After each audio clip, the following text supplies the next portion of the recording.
თბილისის საქალაქო სასამართლოში პოლიციელებზე თავდასხმაში ბრალდებულ მათე დევიძის სასამართლოს ხდომა გაიმართა. პროცესზე მტკიცებულებების დასაშვებობაზე იმსჯელეს. გარდა ამისა, დღევანდელ ხდომაზე დევიძისთვის შეფარდებული აღკვეთის ღონისძიების, პატიმრობის გადახედვის საკითხიც განიხილეს და გადაწყვეტილება უცვლელი დარჩა. მათე დევიძე იმ 16 ადამიანს შორისაა, რომლებიც სამართალდამცველებმა ნოემბერში მელიქიშვილის გამზირზე მიმდინარე აქციების დროს დააკავეს. მას გამოძიება პოლიციელზე თავდასხმას ედავება, დევიძე ბრალს არ აღიარებს.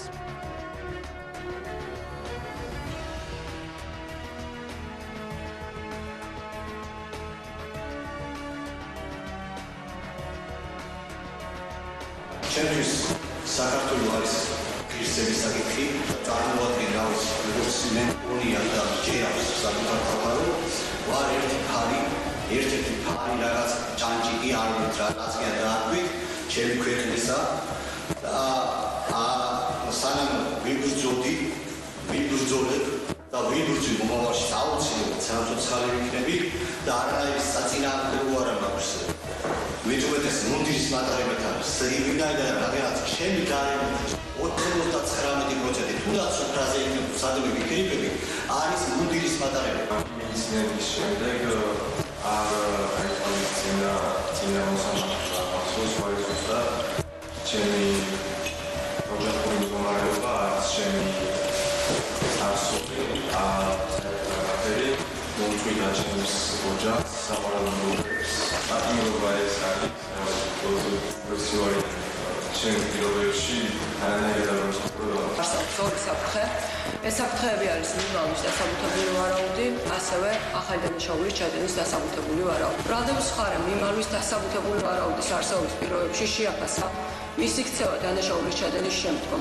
კონკრეტული ფაქტი, რომ როდესაც მისი ქმედება გახდა კონკრეტულ შემთხვევაში ხილული, პასუხისმგებლობისაგან თავის არიდების მიზნით მყისიერად შეეცადა სწორედ ამ პასუხისმგებლობისაგან თავის არიდებას, ხსოვს გარკვეული რისკი იმის, რომ პასუხისმგებლობისაგან თავის არიდების მიზნით ბრალდებული მიიმალოს, მით უმეტეს ისეთ პირობებში, როდესაც ასევე წარმოვაჩინეთ ის, რომ გააჩნია საქართველოს საზღვრებს გარეთ გარკვეული სახის კავშირი. ყოველი აღნიშნულის გათვალისწინებით ბრალდების მხარეს მიაჩნია, რომ ამ ეტაპზეც რელევანტური აღკვეთის ღონისძიებაში პატიმრობა და ძალაში უნდა იქნეს დატოვებული. არ არსებობს არც ერთი გარემოება მათე დევიძის კვლავ პატიმრობაში დასატოვებლად. ამ სიტუაციაში ვინაიდან გამოძიება უკვე დასრულებულია, ის საფრთხე, რომ ხელს შეუშლის გამოძიებას არ არსებობს. არ არსებობს ასევე მტკიცებულების განადგურების საფრთხე. ხოლო აპელირება იმაზე, რომ ჩაიდეს ახალ დანაშაულს, საერთოდ წარმოუდგენელია და ვფიქრობ, რომ აბსურდია. სასამართლოს ვთხოვ გაითვალისწინოს ასევე ბრალდებულის პიროვნება, ის რომ არასოდეს არ ყოფილა კანონთან კონფლიქტში, გაითვალისწინოს, რომ აღარ არსებობს არც ერთი საფუძველი მისი პატიმრობაში დატოვების და პატიმრობა შეცვალოს აღკვეთის ღონისძიების სახით ირაოდ. ის საფუძვლები, რაც მითითებულია გასული წლის 22 ნოემბრის განჩინებაში არ არის აღმოფხვრილი, აქტუალური, რელევანტურია. შესაბამისად, სასამართლო ღებულობს გადაწყვეტილებას, რომ ბრალდებულ მათე დევიძის მიმართ 24 წლის 22 ნოემბრის გამოყენებული აღკვეთი ღონისძიება პატიმრობა დარჩეს უცვლელად.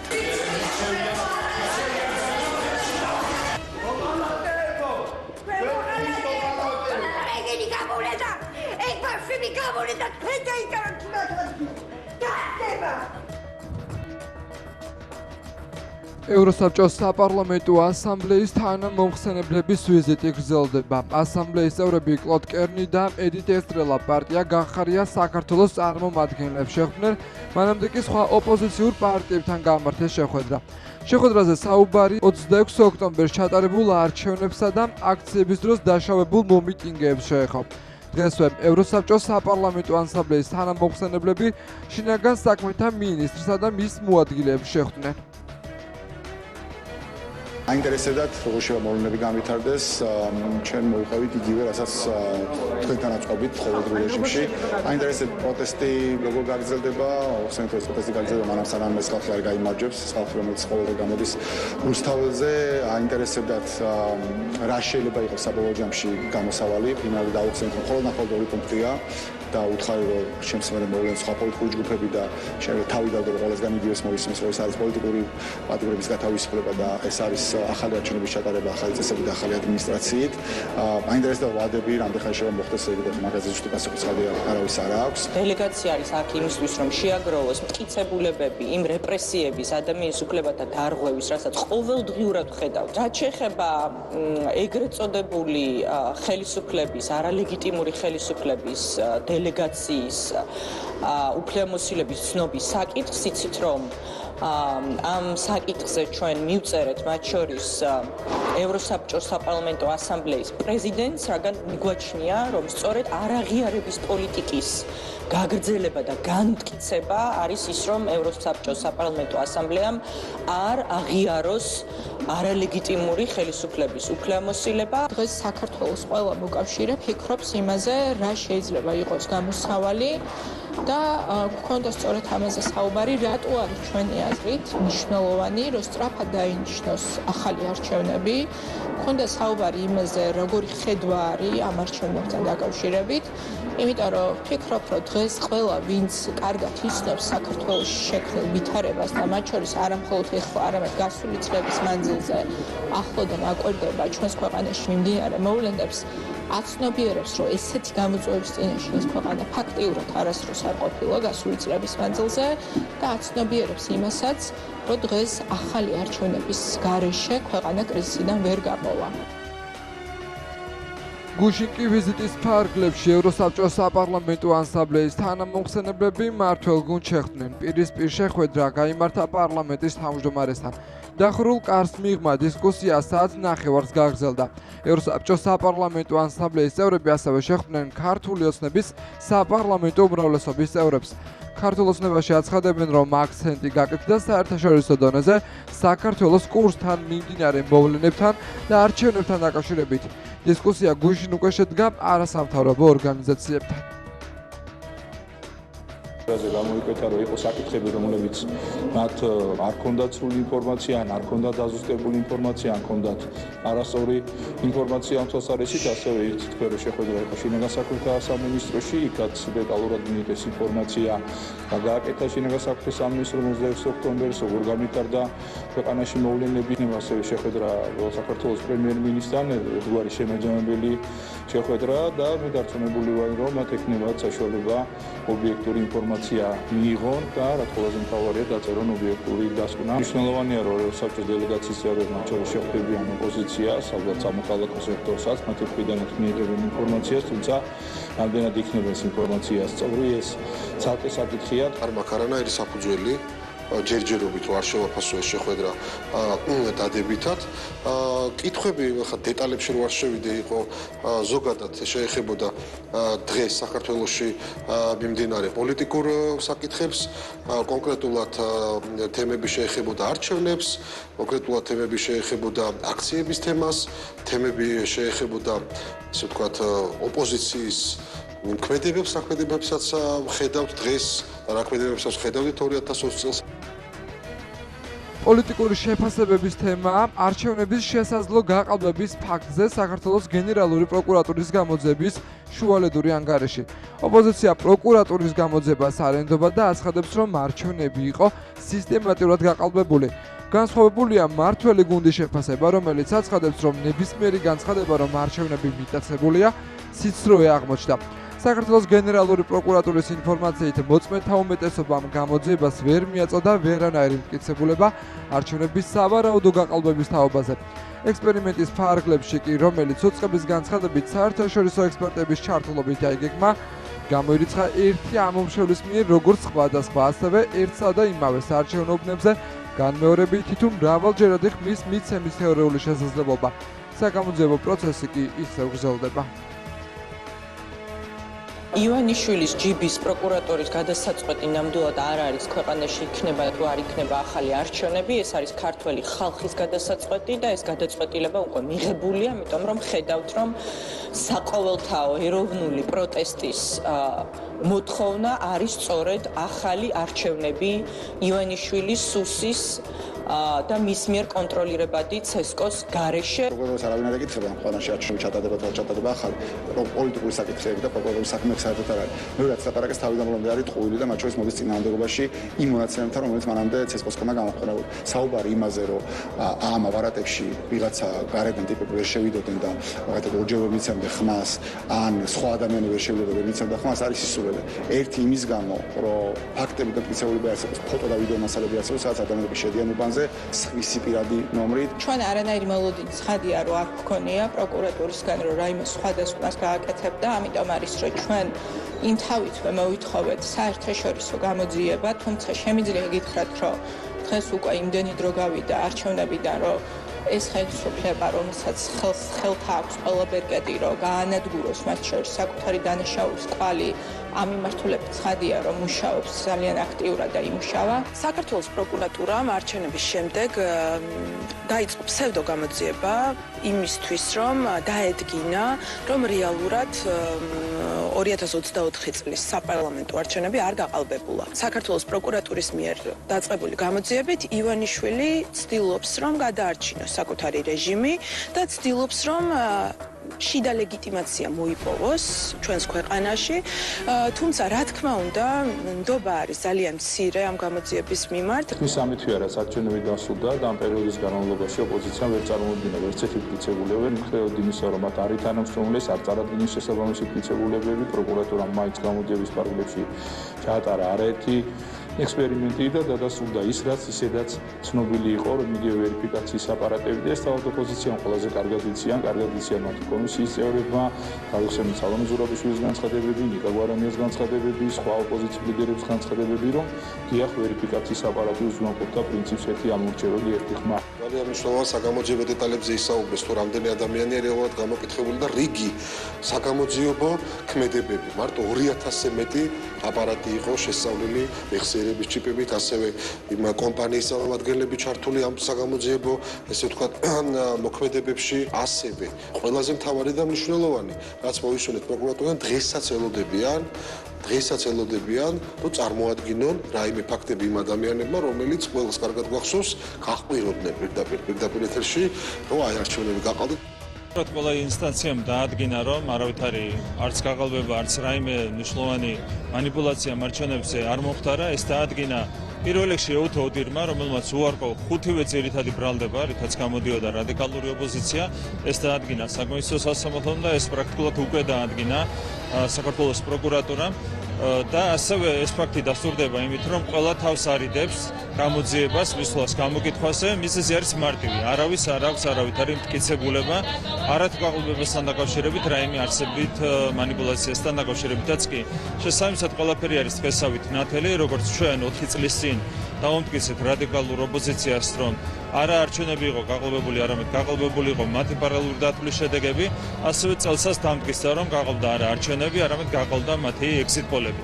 შესაბამისად, ყველაფერი დანარჩენი არის აქაც უსუსური მცდელობა, რომ რაღაცნაირად შემოიტანონ არეულობა პოლიტიკურ პროცესებში, თუმცა 4 წლის წინანდელი მოვლენებისგან განსხვავებითაც კი წელს ამის საერთოდ არავითარი რესურსი აღარა. ეს კიდევ ერთხელ ადასტურებს, რომ არჩევნებზე არანაირი ტიპის გაყალბება და მანიპულაცია არ და ვერ მოხდებოდა. პრინციპში, რაც ადასტურებული არის რეალურად ოდირის და ეუთოს დასკვნაში. ამიტომ კიდევ ერთხელ ვიმეორებ, რომ არჩევნებთან დაკავშირებული მთელი ეს აჟიოტაჟი არ ეფუძნება არაფერს რეალურს, თავიდან ბოლომდე არის დამყარებული ქართველი ხალხის ნების უარყოფაზე, დემოკრატიული არჩევნების პრინციპის უგულებელყოფაზე და გარკვეული უცხოური ძალების მიერ დაკვეთით ხდება ქვეყანაში სიტუაციის დესტაბილიზაცია. საბოლოო ჯამში შემაჯამებელ შუალედურ ნაწილში დასკვნაში აღმოჩნდა, რომ არავითარი არტიკულებულება არ არსებობს და ნებისმიერი მათი განცხადება, ვინც ამბობდა, რომ მიტაცებული არის არჩევნები და ადამიანებს არ ჰქონდათ შესაძლებლობა, რომ თავიანთი არჩევნები დაეფიქსირებდნენ, აღმოჩნდა აბსოლუტური ტყუილი. მიუხედავად ამისა, საგამოძიებო ორგანოები აგრძელებენ თავიანთ საქმიანობას და ყველას მოუწოდებენ, რომ რამე თუ არსებობს მათ ხელთ ასებული ინფორმაცია, მიაწოდონ იმისათვის, რომ დადგეს ობიექტური ჭეშმარიტება, დადგინდეს ობიექტური ჭეშმარიტება, მაგრამ ჩვენ არ გვაქვს მოვლენი, რომ ვინმე რამეს ასეც მიასწრის, ერთი მარტივი მიზეზიდან გამომდინარე, რომ ასეთ რამე ბუნებაში არ არსებობს. პროტესტი და საერთაშორისო ზეწოლა. ასეთია ოპოზიციის გეგმა იმისთვის, რომ ქვეყანაში ახალი არჩევნები ჩატარდეს. ბარიერ გადალახული პარტიების მორიგი სამუშაო შეხვედრა გუშინ გაიმართა. მანამდე ერთი შეხვედრა დილით შედგა. დისკუსიას არ დასწრებია გიორგი გახარიას გუნდი. ისაუბრეს თუ რა ფორმით უნდა ჩატარდეს არჩევნები და ამისთვის რა ცვლილებებია საჭირო. ოპოზიციაში ამ მიმართულებით განსხვავებული პოზიციებია, თუმცა ამბობენ, რომ თავარ პრინციპებზე თანხმობა მიღწეულია. მსჯელობის კიდევ ერთი თემა პროკურორობისა და მოსამართლებისთვის სანქციების დაწესების შესაძლებლობაა. ჩვენ ვსჯელობთ, რომ როდესაც დადგება მომენტი, როდესაც ჩატარდება ამ ქვეყანაში ახალი არჩევნები, ეს ახალი არჩევნები როგორ უნდა ჩატარდეს და რა ფორმით უნდა ჩატარდეს, ანუ როგორ უნდა იყოს ადმინისტრება, როგორ უნდა იყოს წესები და ასე შემდეგ. ამაზე არსებობს ერთიანი ხედვა. ყველა არის ამაზე შეთანხმებული. განსხვავებული ხედვები არსებობს უბრალოდ იმაზე, როგორ შეიძლება გაკეთდეს ეს.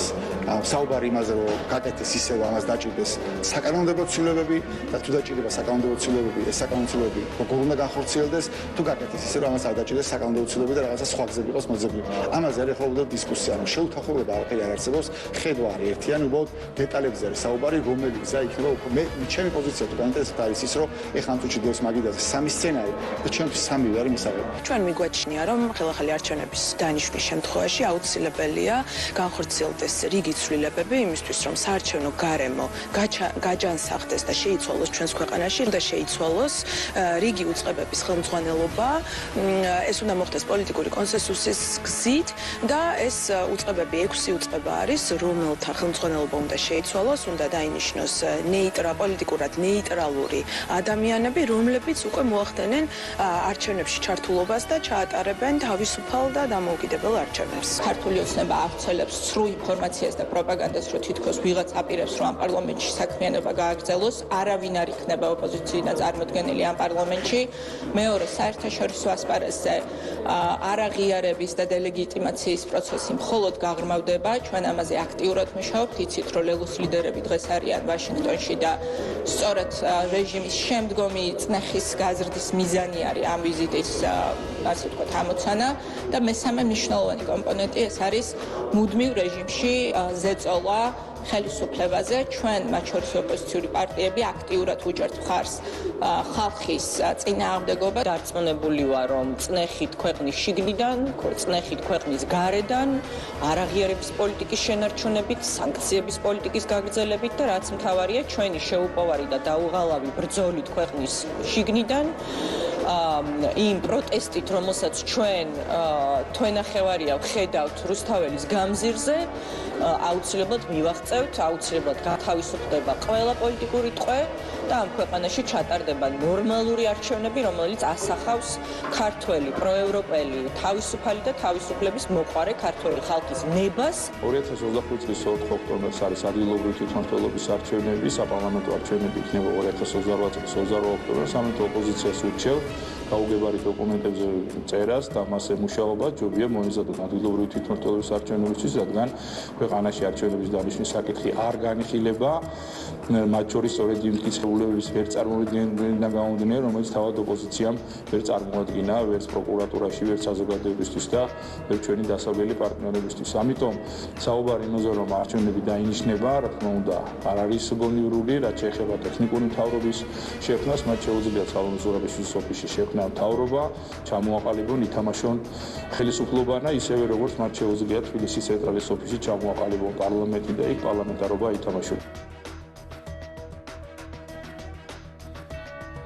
გიორგი გახარიაზე მოხდარ თავდასხმას შურისძიებას უწოდებენ ოპოზიციის წარმომადგენლები. თავად გახარიას პარტიაში კი აცხადებენ, რომ ქართული ოცნება რეჟიმის გადასარჩენად ძალადობს. რაც შეეხება გამოძიებას, შინაგან საქმეთა სამინისტროში გამოძიება სისხლის სამართლის კოდექსის 126 მუხლით მიმდინარეობს, რაც ძალადობას გულისხმობს. საქმე მოიცავს როგორც გიორგი გახარიასა და დიმიტრი სამხარაძეს შორის დაპირისპირების, ისე ჟურნალისტ ზვიად ქორიძეზე მომხდარი თავდასხმის ეპიზოდს. როგორც ქორიძე აცხადებს, მას თავს გიორგი მანველიძე და დიმიტრი სამხარაძე დაესხნენ. ბათუმში საასტუმრო შერატონში მომხდარი ინციდენტის ამსახველი 24 წამიანი ვიდეო ტელეკომპანია იმედმა გამოაქვეყნა, თუმცა ის სრული არ არის და მომხდარს ნაწილობრივ ასახავს.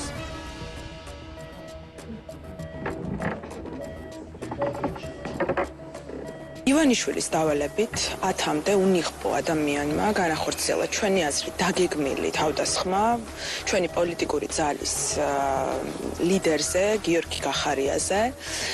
შემდეგ უკვე ოცნების რეჟიმმა ჩართო მეორე ეტაპი, რომელშიც შეიყვანა თავისი ერთ-ერთი ინსტრუმენტი, პროპაგანდისტული მედია და ტელეკომპანია იმედმა სრულიად ამორალურად გაავრცელა დამონტაჟებული კადრები, რომელიც სრულიად არ ასახავდა რეალობას, რომელიც მოხდა სასტუმრო შერატონში.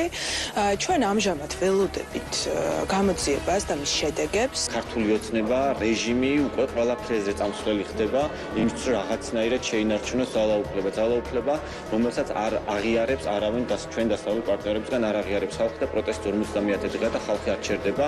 გუშინ იყო გაფიცვა, ყველაფერი აშინებთ ერთი ადამიანის პროტესტის ხუცაში, ერთი ადამიანის გაფიცვად მათ სისტემას არ ყევს და აშინებს, შესაბამისად ყველაფერს ეცდებიან იმისთვის, რომ ეს პროცესი დააზიანოს. საკუთარი აგენტების მეშვეობით იქნება ეს ვიღაც სამხარაძე თუ იქნება ეს რომელიმე პოლიციის ჩინოვნიკი, ისინი შეურაცხყოფას აყენებენ ადამიანებს, ფაქტიურად პროვოცირებას აკეთებენ და შემდეგ იყენებენ ძალიან ბუნებრივ რეაქციას, რომელიც აქვს მაგალითად ჟურნალისტს იმაზე, რომ მას შეურაცხყოფას აყენებენ და აფურთხებენ, იყენებს ამას სამართლებრივი დევისისთვის და ჩვენ ეს უკვე ვნახეთ, როდესაც ბათუმში სასამართლომ დაატყვევა ჟურნალისტი მზია ამაღლობელი.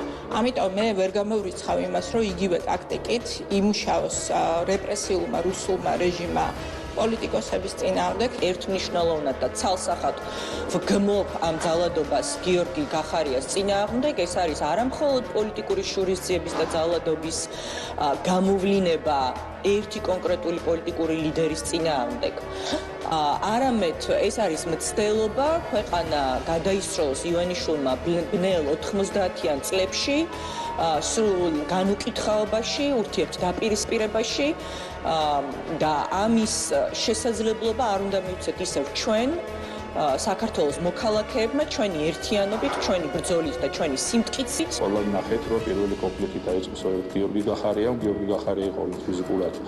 შეეხო დიტო სამხარაძეს, ასაც მოყვა შესაბამისი რეაქცია, რა თქმა უნდა ეს ძალადობა არის მიუღებელი, დასაგმობი და ყველა მხრიდან ეს უნდა დასრულდეს, ყველა უნდა იცოდეს, რომ ძალადობა შორს ძალადობას და ასეთი მეთოდები ჩვენ ერთმანეთს არ უნდა ვესაუბროთ და არ უნდა ვიურთიერთოთ, ჩვენ ყველანი ერთი ქვეყნის შვილები ვართ.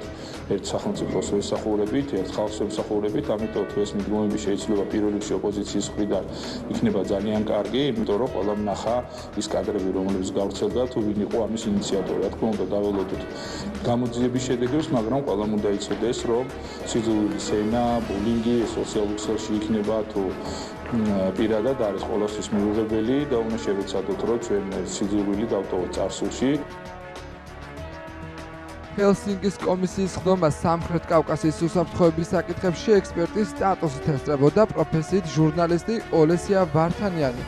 მან რუსეთისთვის სანქციების გვერდის ავლაში დახმარებაზე საუბრისას ანტისახელმწიფოებრივი განცხადება გააკეთა და ისრები საქართველოსკენ გადმოიტანა.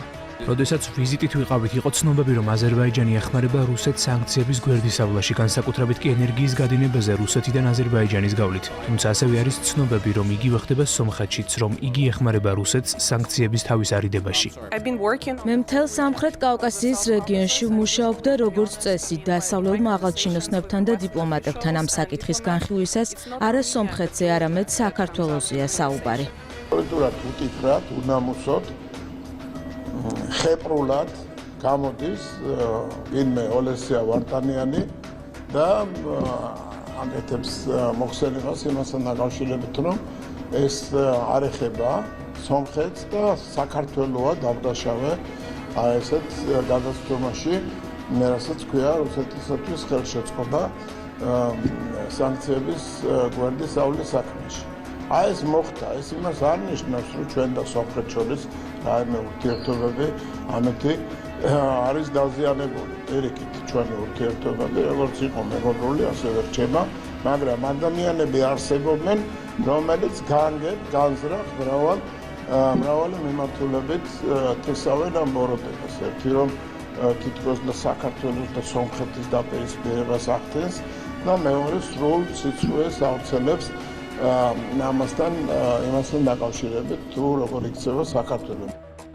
ესეც არის ტყუილი და დეზინფორმაცია, ემსახურება ჩვენი ქვეყნის ინტერესების არ დაცვა, ჩვენი ქვეყნის იმიჯის შელახვა, სადღაც ყველას კარგად გვახსოვს მართლა იმ სახელმწიფოების წარმომადგენლების ვიზიტი, ვინც რეალურად დაუწეს ეს ევროკავშირის, ბრიტანეთის, ამერიკის ბატონი ობრაიანის ვიზიტი საქართველოში, სადაც მათ შეხვედრა მადლიერებით დაიწყეს სწორედ იმიტომ, რომ საქართველო აბსოლუტურად იცავს სრულად ყველავი საერთაშორისო სანქციას, სრულად ვართ მიერთებული საერთაშორისო სანქციებს და სრულად ვიცავთ და ჩვენი პარტნიორებისგან არც ერთი საყვედური ამ თვალსაზრისით არ მოგვისმენია. ბარქანიანს, ხოშტარიას, ყველას აქვს ერთი ბიზანი, როგორმე დააზიანონ ჩვენი ქვეყანა, დააზიანონ ჩვენი ქვეყნის ინტერესები. ჩვენ რა თქმა უნდა ძალიან კარგად გვახსოვს, რომ ეგრეთ წოდებულ შავფრელებთან დაკავშირებით თავად კოლექტიურ ნაცმოძრაობას ჰქონდა განცხადებები და საკუთარ ქვეყანას აბრალებდნენ საერთაშორისო სანქციებისგან თავის არიდება შავფრელებს და ასე შემდგომ და მერე ჩამოვიდნენ ამერიკელი და ბრიტანელი ექსპერტები და თქვეს, რომ საქართველოს საფინანსო სისტემა მუშაობს კარგად და არავით არის საერთაშორისო სანქციების დარღვევა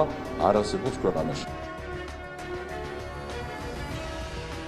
2024 წელს ქვეყნის სამივე საერთაშორისო აეროპორტში მგზავრთა ნაკადმა მოიმატა და 7.400.000 გადააჭარბა, რაც 24%-იანი ზრდაა წინა წლის ანალოგიურ პერიოდთან შედარებით. ასევე 24%-ით მოიმატა სამივე საერთაშორისო აეროპორტში რეისების რაოდენობა. 2024 წელს საქართველოს წარმატებით დაასრულა მოლაპარაკება 10 საერთაშორისო ავიაკომპანიასთან 13 ახალი პირდაპირ რეისის შესრულების თაობაზე. 2024 წელი ქართული ავიაციისთვის და საქართველოს აეროპორტების გაერთიანებისთვის იყო ისტორიული წელი, რადგანაც ჩვენ შევძელით და 7.400.000 გზავრზე მეც მომიმსახურეთ სამივე საერთაშორისო აეროპორტში, რაც წინა წელთან შედარებით 24%-იან ზრდას წარმოადგენს. გასულ წელს ჩვენ წარმატებით დავასრულეთ მოლაპარაკებები 10-მდე ავიაკომპანიასთან 13 პირდაპირ მიმართულებით. გასულ წელს ჩვენ ქვეყანაში შემოვიდა ავსტრიის ავიახაზები, ავიაკომპანია ტრანსავია, ისევე როგორც Air China და სხვა, მაგრამ ძალიან მნიშვნელოვანია, რომ მიმდინარე წელს ჩვენ წელს ვიწყებთ ძალიან მნიშვნელოვანი ახალი სიახლეებით, ავიაკომპანია British Airways, EasyJet, ისევე როგორც ავიაკომპანია Edelweiss დაიწყებენ პირდაპირ ფრენებს ლონდონიდან, მილანიდან, ჟენევიდან და ციურიხიდან, რაც რა თქმა უნდა გვაძლევს ოპტიმიზმის საფუძველს, რომ მიმდინარე წელი იქნება განსაკუთრებით წარმატებული ჩვენი ქვეყნის ავიაციისა და ტურიზმის სექტორისთვის.